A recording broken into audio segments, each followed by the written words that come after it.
Assalamualaikum warahmatullahi wabarakatuh. Selamat pagi teman-teman semuanya. Gimana keadaannya? Semoga teman-teman semuanya beserta keluarga di rumah selalu dalam keadaan sehat walafiat. Amin. Nah, saya perwakilan dari kelompok 3 yang beranggotakan Ahmad Fani Rudianto, Ahmad Fauzan Adim, Ahmad Ilhami, Erwin Hardiansyah, Ica Putri Indriani, dan saya sendiri Ilmina Fiatul Mafiroh, dan ada Indah Novitasari. Dan kami akan membahas mengenai nilai tukar dan sumber internasional. Ada 4 pokok bahasan yang akan kami ulas satu persatu. Yang pertama ada isu-isu keuangan dalam perdagangan internasional. Yang kedua ada mengelola resiko nilai tukar. Yang ketiga ada manajemen modal kerja. Dan yang keempat adalah sumber-sumber investasi internasional. Dari keempat pokok bahasan tersebut akan kami ulas satu persatu. Berikut cuplikannya. Isu-isu keuangan dalam perdagangan internasional meliputi 1. Pilihan mata uang, 2. Pengecekan kredit, 3. Metode pembayaran. Pilihan mata uang. Salah satu masalah unik bagi bisnis internasional adalah memilih mata uang mana yang digunakan untuk bertransaksi. Pengecekan kredit. Isu keuangan penting lainnya dalam perdagangan internasional adalah bonafiditas dari importir atau pembeli. Indikasinya adalah kehandalan reliability maupun kejujuran. Metode pembayaran adalah pihak yang terlibat dalam transaksi internasional biasanya menegosiasikan metode pembayaran berdasarkan penilaian eksportir. Metode pembayaran 1. Meliputi payment in advance, 2. Open account, 3. Documentary collection, dan 4. Letter of credit. Yang kelima, countertouch, bentuk transaksi bisnis internasional dengan imbal beli dimanapun, imbal beli di mana para pihak menerima sesuatu selain uang sebagai pembayaran atas barang dan jasanya.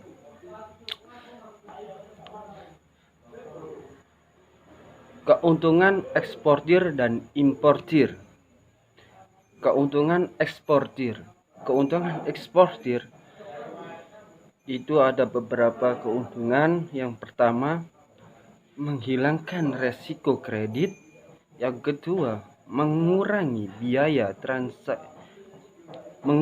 biaya penundaan pembayaran karena pengendalian nilai tukar atau tindak politik lainnya.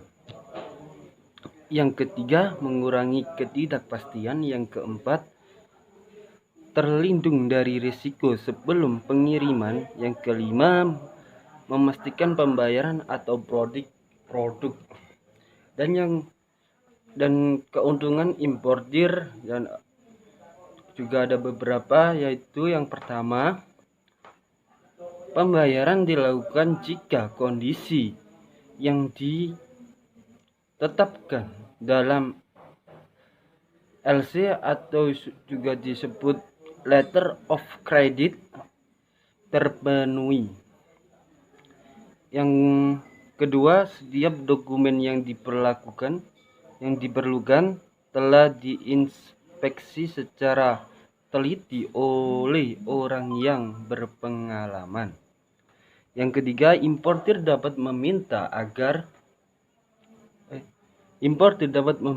jangka waktu pembayaran kredit yang lebih baik. Dan yang keempat, tidak ada pembekuan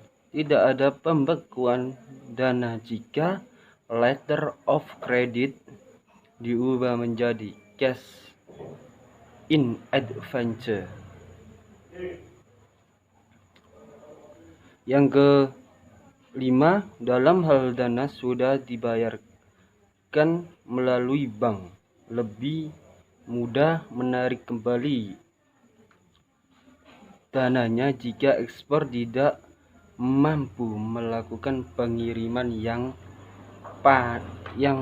pantas. Resiko nilai tukar, pengaturan nilai tukar. target exchange rate mata uang negara-negara tersebut dipatutan pada satu mata uang atau sekelompok mata uang tersebut. Limited flexibility arrangement, exchange rate cukup fleksibel termasuk di dalamnya mata uang.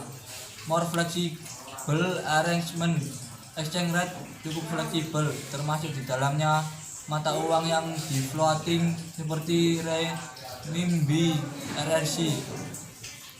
Metode ini dapat dikatakan mengikuti kekuatan permintaan dan penawaran pasar. Naik turunnya nilai mata uang menciptakan resiko nilai tukar mata uang. Ada 4 exposure nilai yang dihadapi perusahaan internasional antara lain. 1. Exposure transaksi. Dalam transaksi impor atau ekspor, pihak yang harus membayar atau menerima mata uang asing di masa depan mengembang resiko bahwa mata uang itu akan berubah nilainya sehingga dapat merugikan. 2.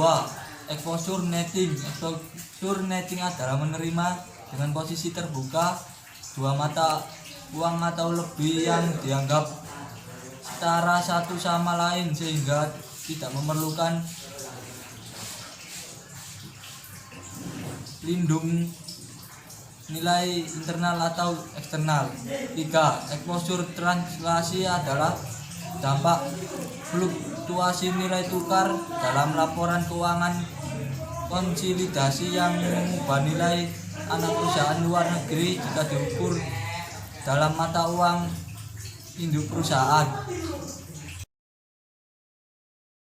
Exposure ekonomi, yaitu dampak perusahaan nilai tukar yang diantisipasi pada nilai operasi perusahaan. Manajemen modal kerja. Manajemen modal kerja merupakan proses mengelola tiap komponen yang terdapat dalam modal kerja guna membersihkan dampak positif terhadap perusahaan.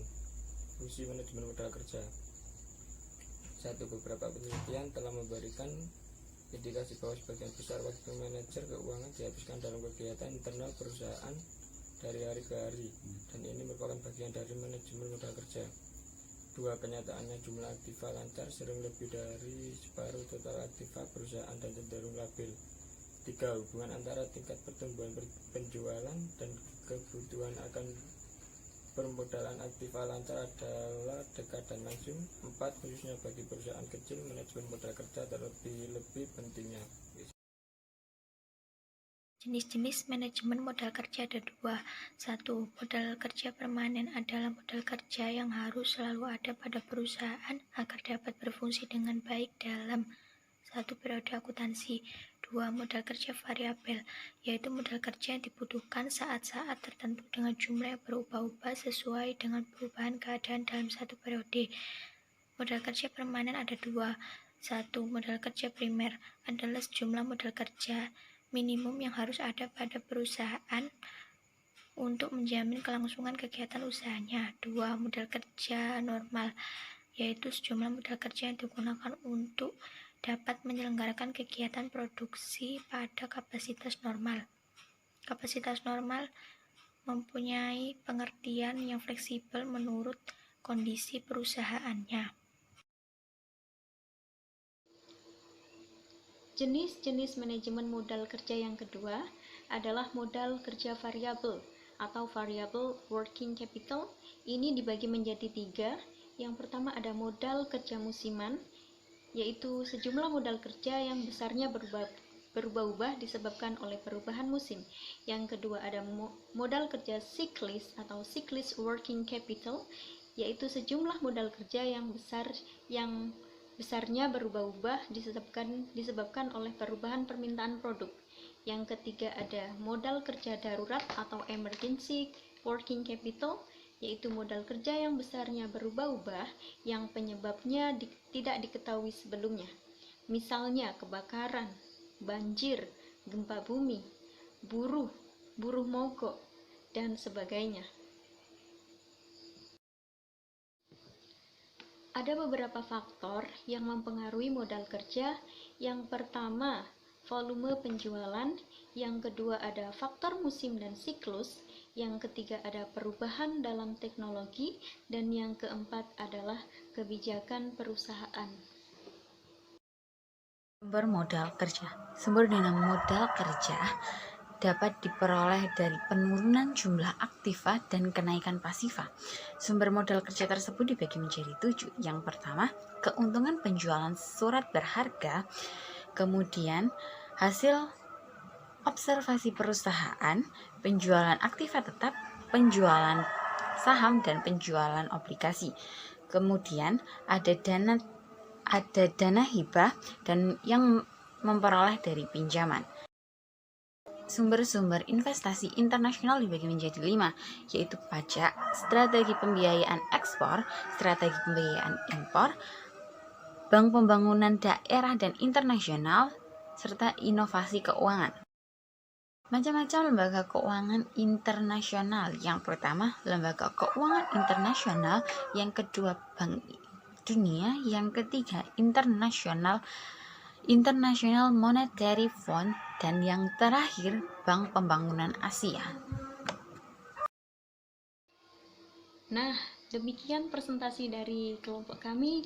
Apabila ada kurang lebihnya, kami mohon maaf yang sebesar-besarnya, dan semoga tampilan ini bisa bermanfaat bagi teman-teman di rumah.